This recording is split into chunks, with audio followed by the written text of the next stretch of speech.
High friends, नमस्ते। Mums magic फुडमा यहाँहरूलाई धेरै धेरै स्वागत छ।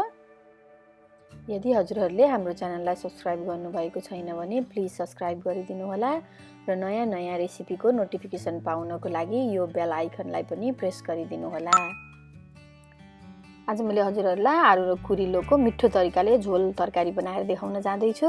यसको लागि मैले यहाँ 200 ग्राम यस्तो खाले कुरिलो लिएको छु। यो माथिको डाँटहरू चाहिँ अलि साह्रो हुन्छ, साह्रो भयो भने यसलाई नफाल्दिनु होला। यसलाई यसरी चाहिँ यसको बाहिरको फाल्यो भने त्यो सफ्ट आउँछ। त्यसमा माथिको साह्रो हुन्छ भनेर कसैले फाल्दिनुहुन्छ, त्यो फाल्नु पर्दैन। यसरी काटेर यसलाई बीचबाट काट्नु होला।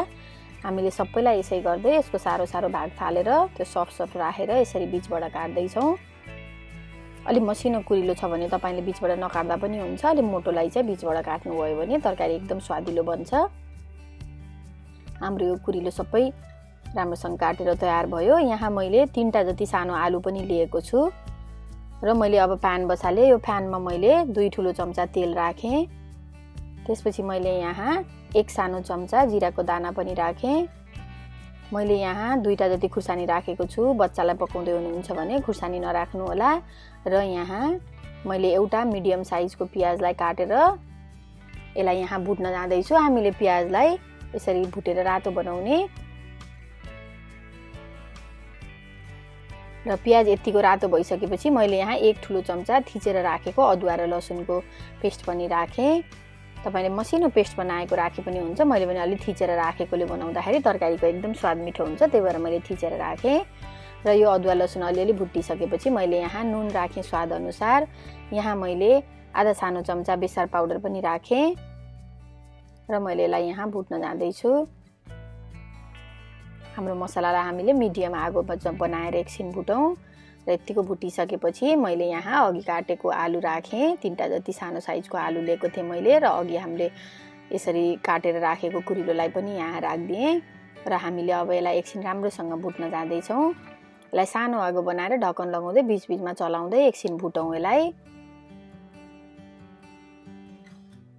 यसरी मैले बीचमा ढक्कन खोल्दै चलाउँदै यसरी भुटिराखेको छु र यो हाम्रो कुरिलोलाई एकैछिन हामीले धेरै बेर भुट्नु पर्दैन, यो एकदम सफ्ट भएर गलिहाल्छ।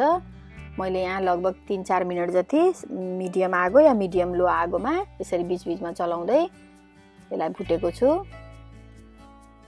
बीचमा यसरी नै चलाइराख्नु होला। र यहाँ मैले 1 सानो चम्चा जिरा धनियाको पाउडर पनि राखेँ। जिरा धनियाको पाउडर राखेपछि मैले यसलाई एकछिन फेरि भुट्न जाँदैछु। एकछिन हामीले यो जिरा मसलाको गन्ध नआओस् भनेर यसलाई एकछिन भुट्नको लागि छोडिदिउँ। एकचोटि ढक्कन लगाएर 30 सेकेन्ड जस्तो तपाईले पकाउन सक्नुहुन्छ यसलाई र लगभग 30 सेकेन्ड पछि मैले फेरि यसलाई चलाउँछु। हाम्रो जिरा धनिया राम्रोसँग भुटिएको छ र अब यतिको भइसकेपछि मैले यहाँ एउटा ठुलो टमाटरलाई यसरी मसिनो बनाएर काटेर राखेको छु। तपाईले टमाटर नराखे पनि हुन्छ, कुरिलोमा टमाटर राख्नै पर्छ भन्ने जरुरी छैन।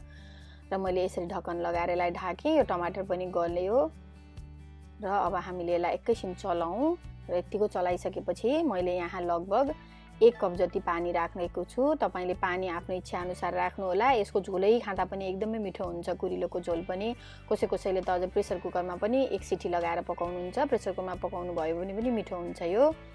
र यसरी यो मैले पानी राखिसकेपछि मैले अब यसलाई ढक्कन लगाएर यो उम्लिनको लागि छोडिदिन्छु र हाम्रो यो कुरिलोको तरकारी उम्रेर खानको लागि पनि रेडी भइसक्यो।